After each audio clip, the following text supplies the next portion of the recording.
hidup ideal bagi orang-orang percaya. Kenapa demikian? Karena tanpa tuntunan Roh, orang tidak akan mengenal, bahkan percaya dan terus setia kepada Yesus Kristus. Kenapa demikian pula?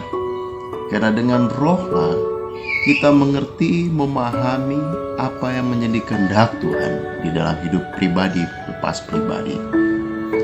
Dengan Roh pula kita mengerti apa yang menjadi kehendak Allah di dalam segala situasi kehidupan kita, dalam keadaan suka maupun duka. Hematnya bahwa segala doa kita, ibadah kita, itu akan menjadi sia-sia tanpa ketaklukan kita, kesetiaan kita, kemampuan kita untuk melakukan apa yang menjadi tuntunan, bimbingan Roh itu dalam diri kita. Pertanyaan yang lainnya, bagaimana kita mengetahui bahwa itu adalah kuasa atau tuntunan Roh Kudus Tuhan di dalam pribadi-pribadi kita?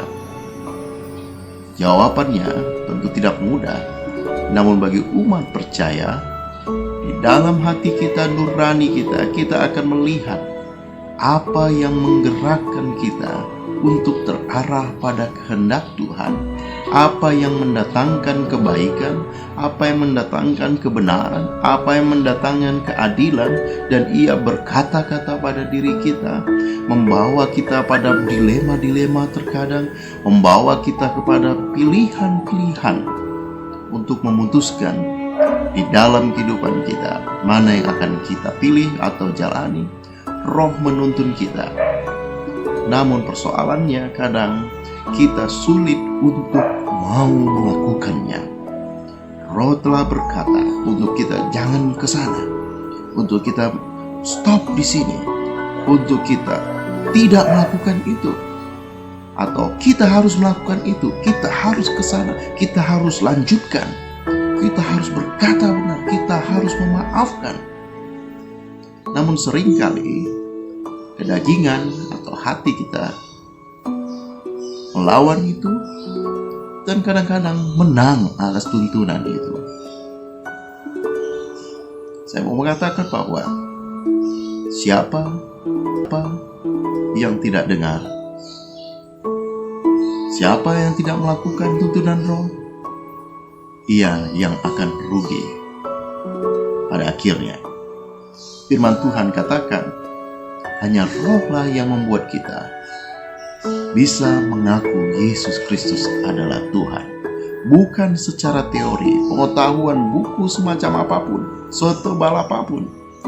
Namun dengan Roh itu, setiap orang dalam semua lapisan, dalam segala situasi mampu berkata, Yesus Kristus adalah anak Allah, Yesus Kristus adalah Tuhan. Dan ketika orang itu mampu melakukan itu adalah pekerjaan Roh. Ketika orang mau berbalik kepada Tuhan Yesus, ketika orang mau bertobat dalam arti seperti itu, adalah pekerjaan Roh.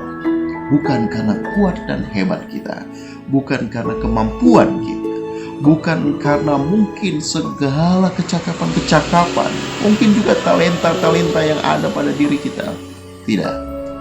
Tapi Roh Allah bekerja pada orang tersebut, dan Roh Allah juga memakai kita untuk melakukan pekerjaan Allah itu.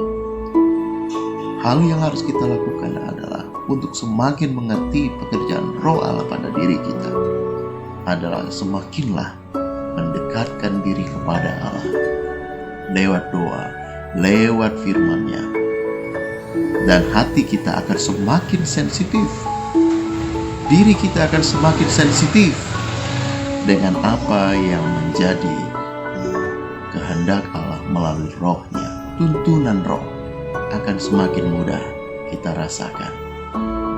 Sekali lagi, siapa yang tidak mau mendengar, siapa yang tidak mau melakukan tuntunan Roh itu, dia yang akan rugi sendiri.